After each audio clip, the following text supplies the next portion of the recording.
ছেলে পছন্দ হয় নাই কেন? ছেলে তো জুয়েল, ইরাম টাকা পয়সার মালিক ছেলে খুঁজে আর কোয়ানে পাবো? ভাই, তোমার ভিতরে কিন্তু একটা বিশেষ উপাদান আছে। কি উপাদান কদিনই? ছোট লোক কি উপাদান? তুই আমার মধ্যে ছোট লোকের কি পাইছিস? চুপ থাকো তো। ফুপু, এত অস্থির হয়েও না, তোমার মেয়ে কিন্তু একটা। হইছে।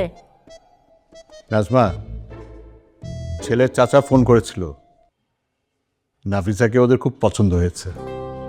আলহামদুলিল্লাহ। আলহামদুলিল্লাহ ভাইজান। দেখছো, আমাদের নাফিজারে পছন্দ করবি না মানে? আমাদের নাফিজারে পছন্দ না করে কোনো উপায় আছে? তা মামা আর কি বলিছে? আমাদের যদি আপত্তি না থাকে আগামী শুক্রবার ওরা আসবে, একবারে কাবিন করে মেয়েকে নিয়ে যাও। কাবিন? বুঝলাম না, কিসের কাবিন? হ্যাঁ, আরে আমার তো মনে হয় নাফিস